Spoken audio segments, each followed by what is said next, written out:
एक जज अमन शर्मा मौत को गले लगाते हैं और रूम के अंदर उनकी 1 से 1.5 घंटे के बीच अपनी पत्नी से झगड़ा होता है। उनके पिता प्रेम शर्मा बाहर खड़े रहते हैं। कुछ देर के बाद आवाज आना बंद हो जाती है। थोड़ी देर के बाद दरवाजा खुलता है। स्वाति अकेले बाहर निकलती है। उनके पिता प्रेम शर्मा पूछते हैं कि अमन कहाँ है, तो वो कहती है मुझे नहीं पता। क्यों? क्या कमरे के अंदर अमन नहीं था? क्या ईगो की वजह से, या इतना गुस्सा था अमन के प्रति स्वाति को कि उसने ऐसा बोला? इसके बाद एक बेबस पिता अपने बेटे को फोन करते हैं। अचानक रिंगटोन की जो आवाज़, जो रिंगटोन बजती है, वो ऐसा लगता है बाथरूम से कोई फ़ोन इस्तेमाल कर रहा है। बाथरूम लॉक होता है। इतने में इसी दौरान जो स्वाति है वो नीचे चली जाती है। और आप सोचिए, क्या उसने बाथरूम लॉक किया या अंदर से लॉक था? खैर ये तो जांच के बाद ही साफ होगी, लेकिन जहां तक बात है अंदर से ही लॉक होगा, तभी तोड़ा गया। आखिर ऐसी क्या बात हुई कि दोनों के बीच विवाद इतना बढ़ गया कि अमन को कुछ भी समझ नहीं आया और वो सीधा बाथरूम के अंदर चले गए? स्वाति ने रोका क्यों नहीं? क्या स्वाति को इस बात की कोई भनक नहीं थी कि वो ये कदम उठाने वाले हैं? या सिर्फ गुस्से की वजह से, अपनी ईगो की वजह से, कि जाओ जहां जाना है, जो करना है करो, मैं नहीं बुलाऊंगी, इस वजह से, इस बात को ध्यान में रखते हुए उसने टोका नहीं? क्या स्वाति को अंदेशा था कि वो ये कदम उठाने वाला है? इंस्टिगेट किया उसने, ये परिस्थिति बना दी? अब कई ऐसे सवाल है जो पुलिस उनसे पूछेगी। किस तरह के रिश्ते थे? 2022 में शादी होती है अमन की स्वाति मलिक के साथ। निधि मलिक की बहन, निधि मलिक आईएएस अफसर जम्मू में। उनके पति देवेश महिला पति थे या भी हैं, इसको लेकर कोई ऑफिशियल कॉन्फर्मेशन नहीं, लेकिन इतना जहां तक खबरें आ रही हैं कि विवाद है दोनों पति पत्नी में। चलिए इस बात को हम दरकिनार करते हैं, क्योंकि इस केस से इसका कोई अ, मतलब है नहीं है। ये आने वाले वक्त में पता चलेगा, अभी तो नहीं दिख रहा। निधि मलिक पर आरोप और स्वाति मलिक पर आरोप कि दोनों परेशान कर रहे थे। 2022 में आप सोचिए शादी होती है, कोई लड़की क्या ये चाहती है कि उसका घर खराब हो? पहली बात। चलिए मैं मान लेता हूं कि दोनों के बीच झगड़ा चल रहा था और हालात ऐसे पैदा हो गए कि अमन ने ये कदम उठा लिया। एक खबर मैं पढ़ रहा था सोशल मीडिया पर, कितना सच है मुझे नहीं पता, लेकिन उनके परिवार से मैंने बात करनी चाहिए, उनके पिता से। उन्होंने भी हमें टाइम नहीं दिया है, प्रेम शर्मा जी ने। हालांकि उनकी एक बाइट सामने आई जिसमें उन्होंने बहुत सारी बातें बताई हैं। ये जो ग्रीन पार्क वाला घर है जिसमें वो रह रहे थे, ये उसके पिता ने दिया था। इस तरह की बात है, 7-8 करोड़ रुपए में खरीदा था और ये बच्चों को दे दिया था, बहू को और बेटे को, कि तुम लोग इसमें रहो। क्या ये सच है? नहीं, मुझे नहीं पता, लेकिन इस तरह की खबरें ज़रूर चल रही हैं। इसीलिए मुझे बताना ज़रूरी है, क्योंकि कई चीज़ें एज ए पत्रकार हम लोगों को भी बहुत लोग कंफर्म नहीं करते। कंफर्म अगर आगे होगी तो मैं आपको ज़रूर बताऊंगा। लेकिन आप ये सोचिए कि ऐसे क्या हालात पैदा हो गए कि एक लड़के ने कदम उठा लिया। क्या पिता का अपमान? ये कहा गया कि मैं पुलिस बुला लूंगी। पिता भागे भागे अलवर से आते हैं कि पति पत्नी का झगड़ा हो रहा है। दोनों अलग अलग कमरों में सो रहे होते हैं, वो अपने बेटे के पास जाके सोते हैं। सुबह फिर वो ड्रामा होता है 2 तारीख को, और आप सोचिए उसके बाद ये कदम उठा लिया जाता है। वो बेबस पिता अब इंसाफ की मांग कर रहा है। अंतिम संस्कार हुआ अलवर में, लेकिन वहां बीवी नहीं पहुंची। वो तो नहीं पहुंचने की, क्योंकि जब इतना विवाद है, इतना टसल है, क्या गलती एक पक्ष की है या दोनों तरफ की बातें हमें सुननी बेहद ज़रूरी है। हालांकि सोशल मीडिया पर एक धड़ा ऐसा है जो अमन शर्मा, बहुत सारे लोग ऐसे हैं जो ये कह रहे हैं कि अमन शर्मा की कोई गलती नहीं है, और चूंकि लूजिंग एंड पर वो, यही कहें कि जो जिसकी मृत्यु हो जाती है उसके प्रति सहानुभूति भी पैदा होती है, बात भी सच है। लेकिन कोई अगर ये कदम उठा रहा है तो ऐसा नहीं है कि वो अ, परेशान है तभी उठा रहा है, तभी अपनी जान ले रहा है। किसी और की भी जान ले सकता था, या ये कहें कि जान नहीं ले सकता तो क्रिमिनल प्रोसीडिंग्स चलने देता या फेस करता। लेकिन यही कदम क्यों उठाया? तो इसके पीछे बहुत सारी बातें हुई, अधूरी हैं, जो सामने नहीं आई। यानी कि पत्नी का बयान सामने नहीं आया कि आखिर कौन सी ऐसी वजह थी जिसकी वजह से अमन अपने आप को सफोकेटेड फील कर रहा था। एक तो ऑलरेडी परिवार से दूर है, और आप सोचिए इस तरह से हस्बैंड वाइफ की 4 साल के अंदर इतनी टिप्स हो रही हैं जिसमें मतलब क्या बोलूँ मैं, इनके नियर एंड डियर भी अभी खुलकर नहीं बोल रहे हैं। कई लोग ये बोल रहे हैं कि वो क्यों बोलेंगे, क्योंकि उनको क्या मतलब, पुलिस अगर पूछेगी तो जवाब दे देंगे, नहीं पूछेंगी तो खुद से नहीं जाएंगे पुलिस के पास, क्योंकि अब तो जिसको जाना था वो चला गया। आईएएस निधि मलिक और स्वाति मलिक को लेकर एक अलग सी ट्रोलिंग भी चल रही है सोशल मीडिया पर, जिसमें लोग उन्हें गुनहगार बता रहे हैं और बहुत सारी बातें लिख रहे हैं। जब आप नहीं बोलते तो नेचुरली ये परसेप्शन भी क्रिएट होता है कि दाल में कुछ काला है। आप आइए, हम क्राइम तक आपको इनवाइट करते हैं, निधि मलिक को भी, उनको, उनकी बहन को भी, कि आप आइए, जो बातें आप रखिए। उनके पिता ने तो अपनी बातें रख दी हैं, अगर आप सच्चे हैं तो आइए, खुलकर बात रखिए। और अगर आपको जिस फोरम पर खुलकर बात रखनी है, जहां आपको लगता है कि बात रखनी ज़रूरत है, जायज़ है, और जहां आपको लगता है कि वहां बात अगर नहीं रखेंगे तो नुकसान हो जाएगा, यानी कि लीगल जो बाउंडेशन है वो आप पूरी कीजिए, पुलिस को बताइएगा, मत बताइए मीडिया को। लेकिन एक पिता मीडिया को ज़रूर बता रहा है। पुलिस ने एफआईआर ज़रूर दर्ज कर ली है। दिल्ली पुलिस भयंकर दबाव में है, क्योंकि मुकदमा दर्ज करने का मतलब ये नहीं होता कि कार्रवाई कर रहे हो।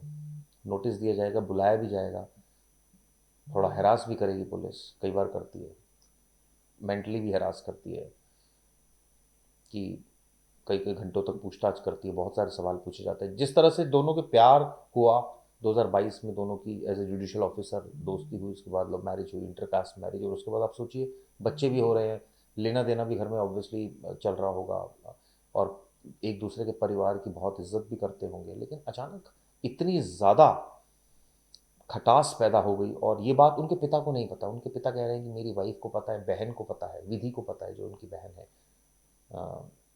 अमन की, उनको पता है सारी बातें। हम उनको भी इनवाइट करते हैं कि वो भी सामने आए, बताएं कि क्या सच है, दूध का दूध पानी का पानी होना चाहिए। लेकिन इतना तय है इन सारी बातों के बीच कि अमन बहुत परेशान था, और शायद कई बार लोग परेशानी में किसी और से शेयर नहीं करते कि मेरी इंसल्ट हो जाएगी या वो लोग क्या सोचेंगे, और कई बार शेयर करने का भी कोई फ़ायदा नज़र नहीं आ रहा होता, तो शायद इस वजह से भी शेयर ना की गई हो, या की गई हो तो ये बातें सामने अभी नहीं आई। इसको लेकर उनके पिता का पहले बयान सुनिए, उनका क्या कहना है। बेटा अपनी वाइफ को लेकर के ना बहुत परेशान था। वो उसका बच्चे होने के बाद में व्यवहार जो है ना, वो एटीट्यूड उसका बिल्कुल एकदम चेंज हो गया था। सेकंड ये है कि वो किसी की नहीं सुनती थी, और माँ उसके बाद फादर वो उसको समझाने के लिए कभी तैयार नहीं थे कि भाई तुम अपने पति के प्रति ऐसा श्रूड व्यवहार, क्रूएल व्यवहार, दुर्व्यवहार जिसको हम कहेंगे, वो मत रखो। उसने उसको कंटिन्यू रखा था उसके साथ। अब जैसा हमको पता चला, वो लगभग 2-3 महीने से बहुत ज्यादा डिप्रेस था, बहुत ज्यादा परेशान था। उसने अपनी सिस्टर को भी कहा, मेरी बेटी विधि भी वहीं रहती है डिफेंस कॉलोनी, अपनी मदर को भी खूब कहा। इन लोगों ने मुझे नहीं बताया, मैं बीच में भी अभी इनको समझा के आया था। बस अमन बार बार ये कहता था कि मैं इतना परेशान हूं इन दोनों बहनों से, मेरी पत्नी से, और उसकी जो बड़ी बहन है वो इंडियन एडमिनिस्ट्रेटिव सर्विसेज में आईएएस ऑफिसर है, वो जम्मू लगी हुई है, वो अक्सर दिल्ली ही रहती है, और उसने भी अपने पति को छोड़ा हुआ है, और वो ये दोनों ही आपस में मिलके इसको परेशान करते थे, और इसको इस कदर टॉर्चर कर रखा था कि ये इसको सिवाय सुसाइड करने के अलावा इसके पास दूसरा कोई चारा ही नहीं था। घटना वाले दिन क्या हुआ, कैसे आपको पता चला? घटना वाले दिन मेरे को, मैं 1 तारीख को वृंदावन से आया था,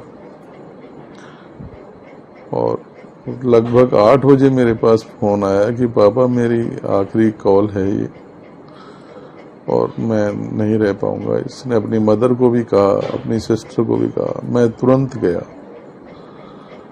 8 बजे यहाँ से रवाना हुआ, 8:30 बजे रवाना हुआ शाम को, लगभग 12 बजे के लगभग मैं पहुंचा। तो ये दोनों अलग अलग कमरे में सोए हुए थे, मैं इसके पास जाके सो गया। ये बहुत दुखी था, बहुत परेशान था, बहुत टॉर्चर्ड था उससे, बहुत डरा हुआ था उससे। मैंने इसे समझाया, मैंने इसके चाचा युद्धवीर को बुलाया, उसको शाम को भी मैंने बात की थी 1 तारीख को कि भाई मैं ऐसे ऐसे वो परेशान करती है इसको। उसने कहा मैं आऊंगा, समझाऊंगा। तो उसको सुबह 9 बजे बुलाया, उसने कोई रेस्पॉन्ड नहीं किया, आया और तुरंत चला गया। मैं इसकी बहन निधि के पास भी गया, भाई ऐसा क्यों कर रखा है। उन्होंने भी बड़ा श्रूड व्यवहार रखा, कोई रेस्पॉन्ड नहीं किया, कैसे ही रहेगा। फिर मैं घर आया, घर आके मैंने कहा कि चलो अमन अलवर चलते हैं। बोला पापा एक बार मैं स्वाति से बात कर लेता हूँ, आप यहाँ बैठो लॉबी में। मैं वहां पर बैठ गया, इन्होंने रूम की कुंडी लगा ली। अंदर ही एक टॉयलेट था जो अटैच्ड। ये 1.5 घंटे बाद इसकी वाइफ निकल के आई और चली गई दूसरे कमरे में। मैंने पूछा अमन कहाँ है, उसने कहा मुझे नहीं पता कहाँ है। मैंने इधर उधर देखा, शायद इधर उधर होगा, वो नहीं मिला मुझे। मैंने फिर पूछा इससे स्वाति अमन कहाँ है, तो बोला मुझे कह दिया ना, मुझे नहीं पता। फिर मैंने उसके फोन पर फोन किया तो टॉयलेट में उसकी घंटी बजी। तो मैंने टॉयलेट को तोड़ने का पूरा प्रयास किया, टॉयलेट तोड़ा मैंने, देखा वो उसने हैंग किया हुआ था। और इसी दौरान स्वाति जो है वो अपनी बहन को फोन किया, उसकी बहन नीचे आई, उसकी बहन और उसके चाचा युद्धवीर। उसने कहा कि तुम नीचे आ जाओ तुरंत। वो उनके साथ भाग गई। मैंने चाबी मांगी टॉयलेट की तो उसने चाबी भी नहीं दी मुझे, और वो तुरंत उसके साथ चली गई। उन्होंने कोई हेल्प नहीं की। वो अच्छी तरीके से जानती थी, वो रूम में एक साथ बैठे हुए थे, उसी की चुन्नी को लेकर के वो अंदर बाथरूम में गया है। उसने हैंग किया है, उसकी आवाज भी आई होगी, मगर उसने कोई उसको बचाने की या मुझे बताने की या शोर मचाने की कोई जिम्मत नहीं उठाई।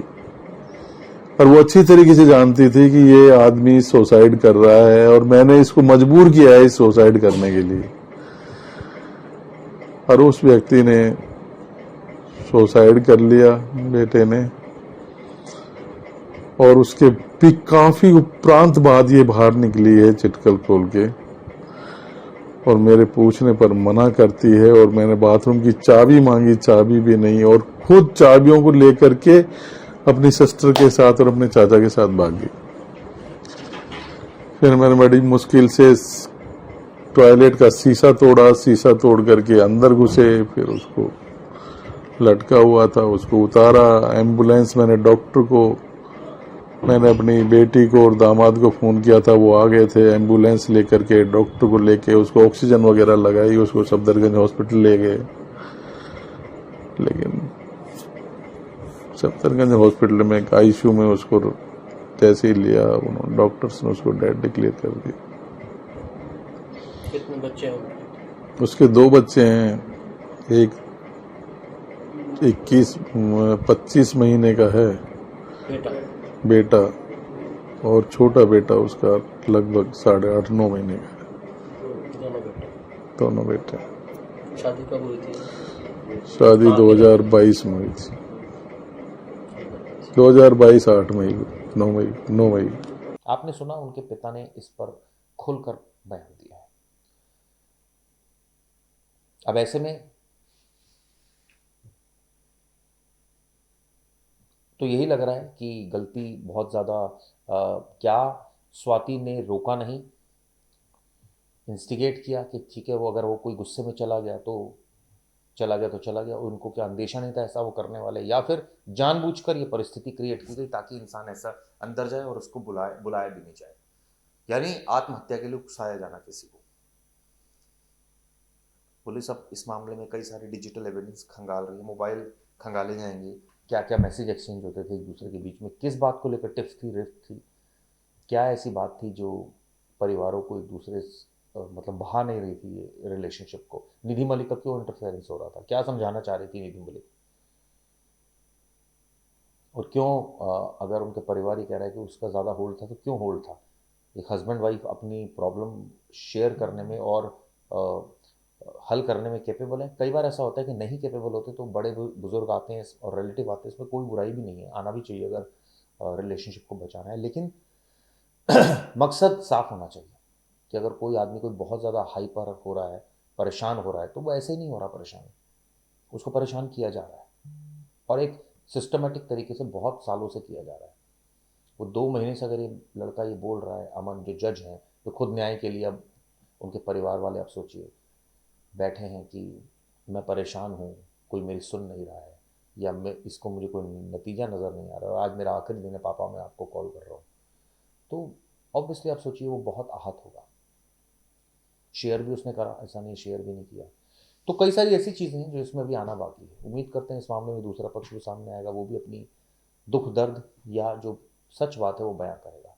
क्योंकि बच्चों का क्या कसूर है इसमें, आप सोचिए, जो छोटे छोटे बच्चे, उनके पिता का साया उठ गया, पूरी ताउम्र उनके ऊपर, अब आगे स्वाति का क्या भविष्य होगा,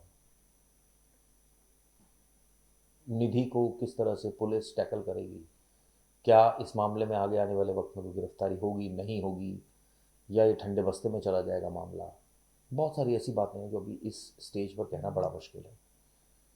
लेकिन एक बात सच है, परिवार में एक लड़का खो दिया, पिता का गम, माता का गम, बच्चों के लिए पिता चला गया, उसका एक अलग गम है, और ऑब्वियसली पत्नी के लिए उसका पति भी चला गया। अब गलती किसी की भी हो, एग्रेसिव कोई भी हो, एग्रेशन में कोई भी हो, बाद में बहुत लोग रिग्रेट करते हैं, हमें इस तरह का एग्रेशन नहीं पालना चाहिए था, ऐसे नहीं बोलना चाहिए था, हमें थोड़ा और बर्दाश्त करना चाहिए था। लेकिन कई बार इंसान अपने नेचर से इतना मजबूर होता है कि वो एक लिमिट तक ही बर्दाश्त करता है, उसके बाद वो कहता है अब मेरे बस का नहीं है, अब जो करना है आप करो, मैं तो ऐसे ही रहूँगा।